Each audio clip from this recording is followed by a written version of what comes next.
All right, man. Today is December 25th, 2022, and this is being recorded at 5:08 p.m., just in the nick of time before the end of the weekend.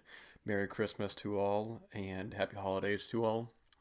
There's a lot to get done for the end of the year. There are still a handful of films that need to be seen uh, before the end of the year. Maybe actually less than that. There are some films releasing that I will not get the opportunity to see until January.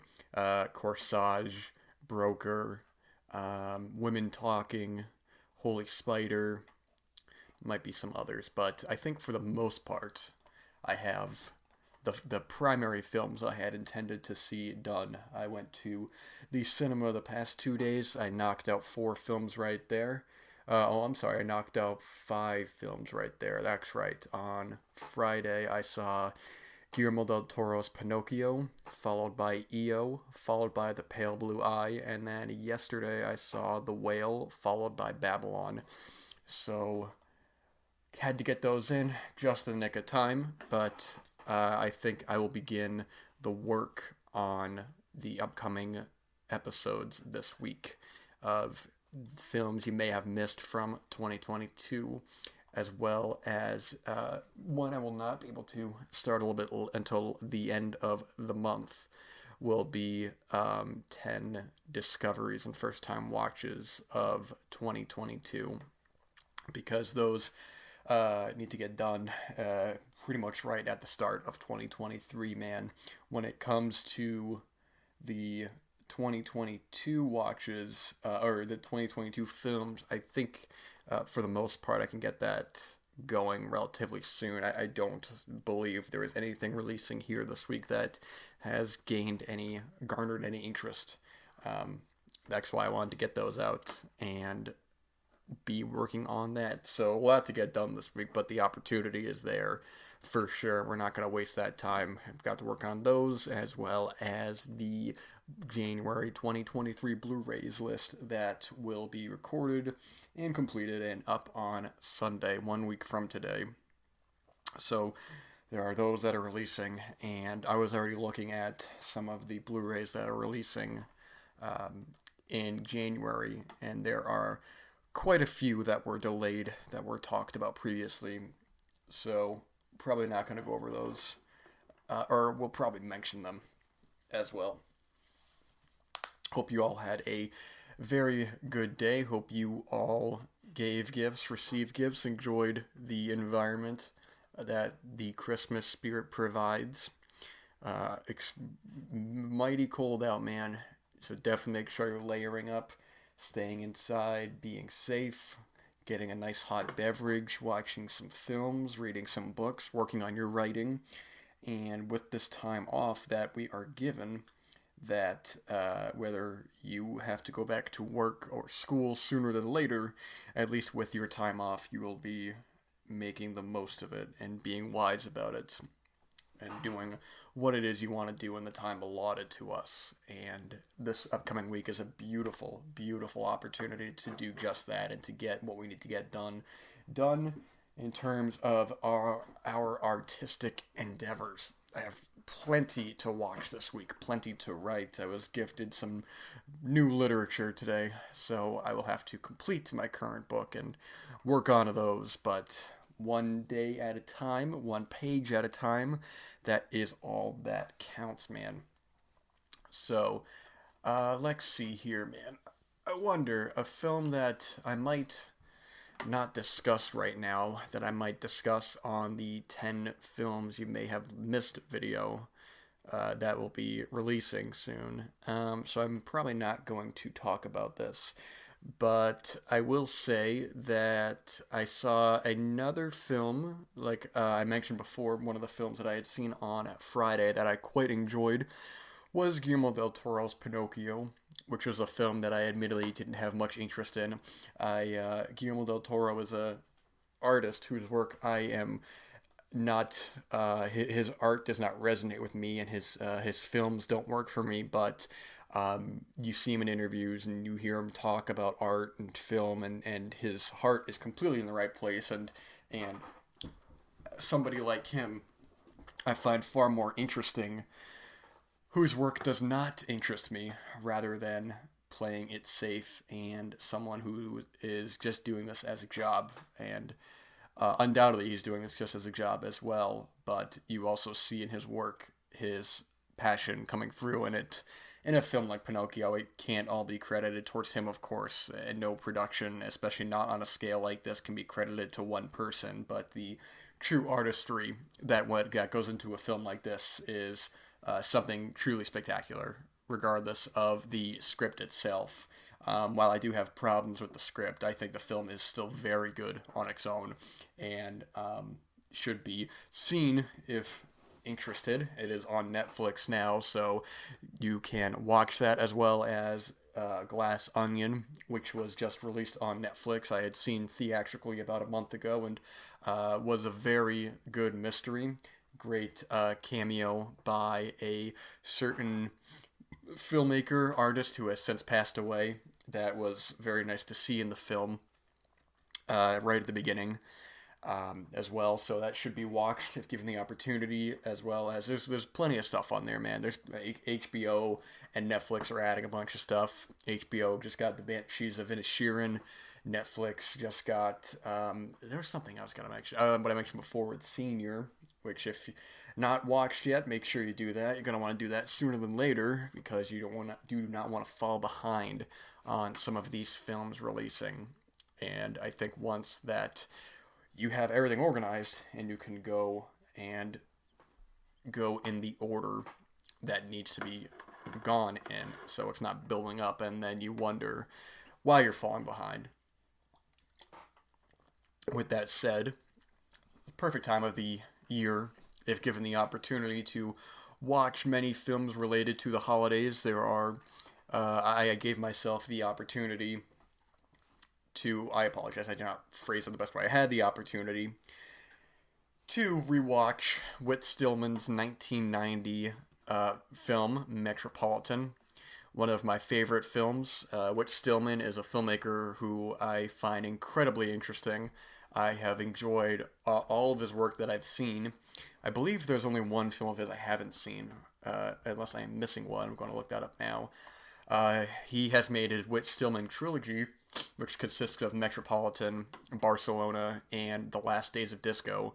And then he took a break and came back in 2011 with Damsels in Distress, which is his film I have not seen, and his recent film in 2016, Love and Friendship, I believe was an Amazon film, so you could watch that on Amazon, of course. I'm not sure the gap, why there was a gap from 1998 to 2011, but Barcelona and Metropolitan are two of my favorite films. I don't know. I believe I probably like Metropolitan a bit more. It feels a bit more self-contained, a bit more focused. But Barcelona as well is a terrific film.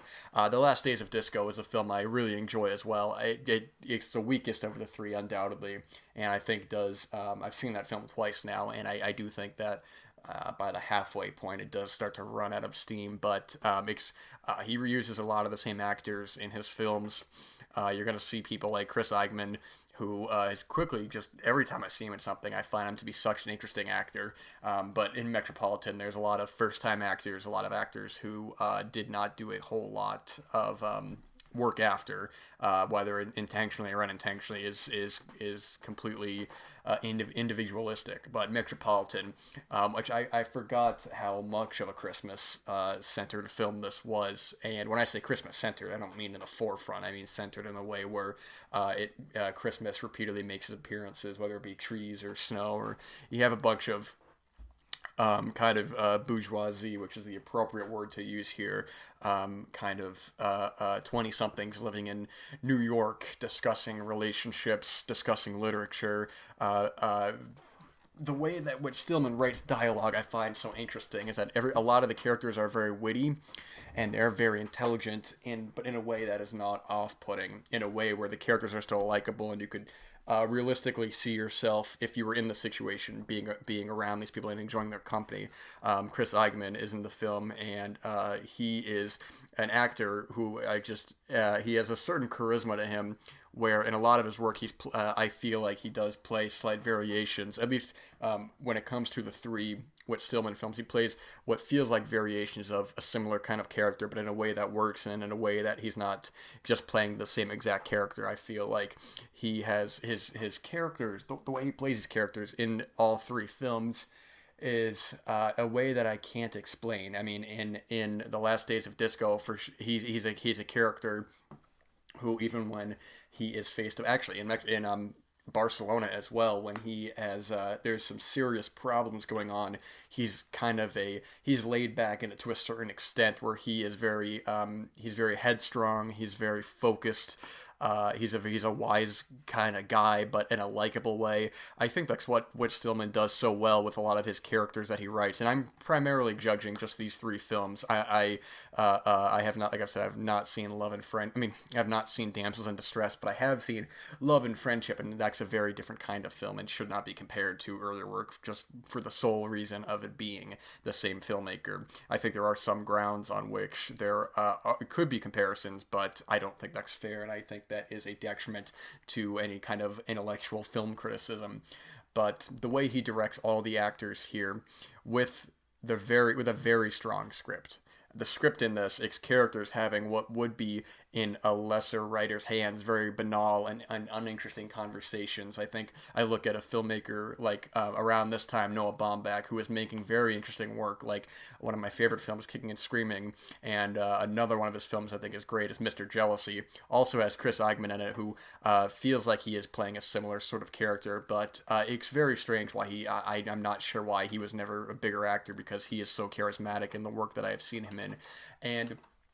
And there's an interesting parallel there in terms of Noah Baumbach and Whit Stillman. I think Noah Baumbach is a filmmaker and writer that I like a lot, but ultimately became less interesting over time and started making films that weren't exactly appealing to me.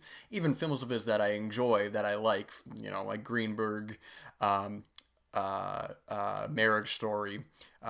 Those two films I enjoy, but I'm not as interested in the characters in that, and I feel there's a bit of a disconnect, and that sort of casual feeling is gone, which is fine. They're different kinds of films as well, but the way that the dialogue is written in films like Kicking and Screaming and Mr. Jealousy, I find more interesting. I really enjoy these kind of characters who could either be these written kind of characters, these very laid back, casual kind of 20-somethings who are probably a bit pretentious, but are they're enjoyable characters to watch. They're interesting characters. Sometimes they can be off-putting, but in a way that's not pushing you away as an audience member. They're not entirely realistic, but that's also, it doesn't need to be in a way. It's sort of like I guess you could compare it to certain works of Richard Linklater, but he's a filmmaker as well who sometimes his characters don't entirely work for me, and sometimes they do. I love the characters in Dazed and Confused, but then the characters in Slacker don't work for me, and which is also a wee bit of an unfair comparison. Dazed and Confused is a film I've seen a handful of times, and Slacker is a film I've only ever seen once. So, but something about a lot of these 90s filmmakers, and I get it, this was probably filmed in 88, 89, I really enjoy, and I enjoy being in the company of these people. And actually, this was the film that introduced me to Louis Buñuel. Because of this, I ended up seeing the first one of his I had seen was The Discreet Charm of the Bourgeoisie, which is a film they referenced, I believe, twice in here. And Louis Buñuel has become one of my favorite filmmakers, making incredibly interesting works like Belle de Jour and The Phantom of Liberty. And anybody who's interested at all in French cinema, that's a household name right there. But you know what? I look at a filmmaker like Whit Stillman, and I find a comfort in, especially this film above all else. Barcelona gets a little bit bigger, but it's also it feels very close in the way that he wrote Metropolitan, which is interesting because Barcelona was 1994, and The Last Days of Disco is closer. And I'm sorry, not closer, but there is that gap. There's a 4-year gap between. And I am very interested, speaking of Noah Baumbach, in seeing Damsels in Distress, which by the looks of it seems to be more of a traditional Whit Stillman type of film, at least judging by the trailer that I had seen a long time ago, whereas Love and Friendship felt like something else entirely. I'm not sure if that was based on another work or not, but which is a good film too. I definitely don't want to put that down. I believe that was Kate Beckinsale, and I think Chloe Sevigny is in that, but I don't quote me on that. I haven't seen his TV film. He did the Cosmopolitans. I'm not familiar with that, or an episode of a TV series he directed, Homicide: Life on the Street. Whit Stillman is a guy who, after rewatching Metropolitan again last night, it really, I really wish that. He's an artist who I have found myself wanting to read up more about him, interviews on him. He seems like a very well spoken, a very well written kind of guy, a very confident kind of filmmaker who makes these lower scale, these quieter kind of character driven films that I feel like we still get plenty of now. But at least in terms of I don't know how big this film was upon its release, but I happen to enjoy a lot of these types of lower key types of films. I don't even want to, not exactly mumblecore type, where some of those I find very difficult to get into, but others, when you have these characters written in a certain way that feels scripted, but everybody's witty, but it's not off-putting. Like what's the film I watched recently? The hell's the name of it? I think it was called Cold Weather. That's what it was. That was a film that I liked quite a bit, and I don't know if you would even classify that as mumblecore or not, but that's a film that you have these characters in this situation, it's a mystery film, but the mystery doesn't come into the film until probably about more than halfway through, and even when it's a serious kind of plot therein, they take it very. They don't take it too seriously in a way where they're neglectful, but they're still on top of it. It's very interesting, man. That's a film that I really enjoy as well. I believe that film might still be on. I think I watched it on Plex. And I should also say that Metropolitan is available on HBO Max. And I would imagine that Barcelona and The Last Days of Disco were on as well. Let's see here. I could probably just go ahead and look this up if anyone is interested. They all three of them as well have a Criterion release. You can get them in a box set of all three of them. But if you would rather stream the films, you can watch Metropolitan on HBO and the Criterion channel. You can watch Barcelona on Hoopla, or else you can rent it. And The Last Days of Disco, I believe, might be on HBO as well. I thought I saw that pop up there. I guess I was wrong. It is not available to stream, but is available to rent. I think anybody who is an aspiring screenwriter who wants to make quieter character kinds of films, if you are a fan of the work of Noah Baumbach, or even some of the work of Terry Zwigoff with films like Ghost World and parts of Art School Confidential, then I think that Whit Stillman is a filmmaker who needs to be on your radar, especially if you're into the work of even like Richard Linklater or films like that. If you see films like his earlier work, then I think Whit Stillman is a filmmaker who needs to be on your radar for sure. So, and right, this year's this time of the year is the perfect opportunity to watch his work, specifically Metropolitan. But I had seen the film at a different time of the year, and it's still it wasn't exclusive to watch solely at one part of the year, but yeah, especially for anyone into interesting character work, you should definitely be having this on your radar, as well as if you're on the Criterion channel as well. You can also I would imagine that some of the Louis Buñuel films are on there. I know he has some of his work through the Criterion collection, some of his films like Belle de Jour, and recently put out that box set last year that had The Phantom Liberty, Discreet Charm of the Bourgeoisie, and the last name of the film that I am blanking on right now, that obscure Object of Desire. That's what it was, just remembered at the last second. He's a filmmaker as well. His work, I think, needs to be it's difficult to examine his films on an initial viewing. I think Belle de Jour is a different kind of film than some of his other works, and I'm by no means an expert on Buñuel. I'm just a fan. But even some of his work, like Exterminating Angel, which was a film that I had mixed feelings on after my initial viewing, and since then I've grown a greater appreciation for. Same with especially The Discreet Charm of the Bourgeoisie. I had no knowledge that was of Buñuel's, the way he filmed, the way he did comedy, the way that it's not overt comedy, but sequences such as in characters trying to get something to drink and they don't have wine, they don't have coffee, they don't have water, and the absurdity of it all I find very interesting, and I find well, not overtly funny, but interesting in a way that his work will not be for everybody.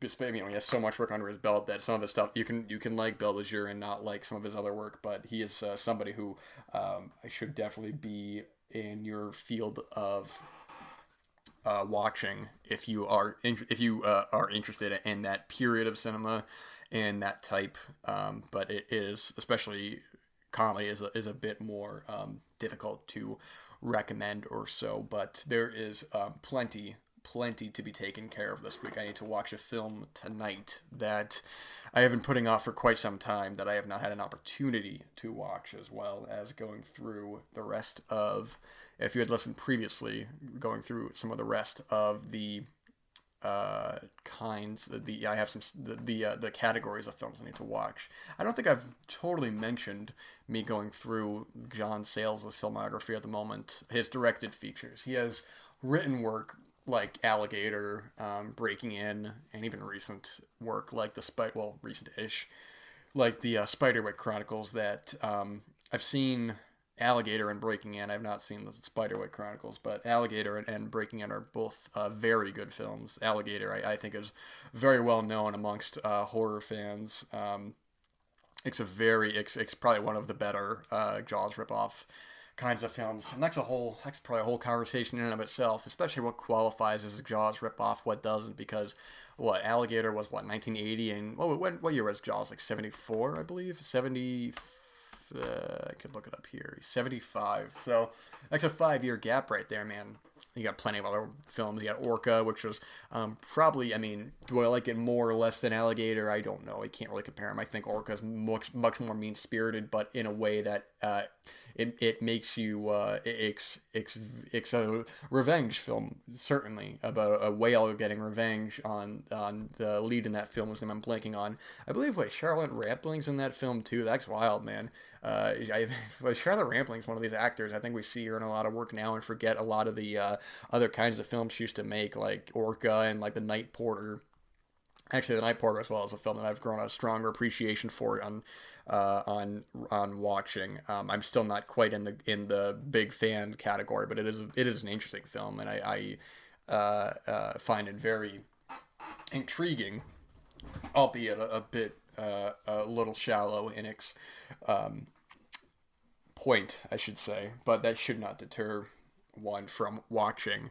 I don't think any kind of negative opinion should deter anybody from watching. I don't give a if I give a film 1 star, half a star, and somebody asks, "Should I watch this film?" I say, if you're interested, because you're gonna get something out of it that I didn't. Talking last week with uh, reviews not being really relevant to any kind of watching. They shouldn't be in your radar for whatever it is that you want to watch, because that's a whole other discussion right there. But with that said, so this whole week coming up, there's just so much to do, man. It's gonna be good, man. We're gonna finish up a lot of the watches and be finished up. We're gonna jump right into 2023 with our feet first. We're gonna land, and we're gonna be good, man. So lots to do. Not gonna waste any time. We have this week, man, or have any time. Maybe you have a day, 2 days, 2 weeks, doesn't matter, man. Can't waste it sitting around doing nothing and then wondering why nothing got done. I can tell you why it didn't get done, but do you want to know? It's up to you, man. All right, man. Let's get the job done. Let's get the work done. Talk to you next week.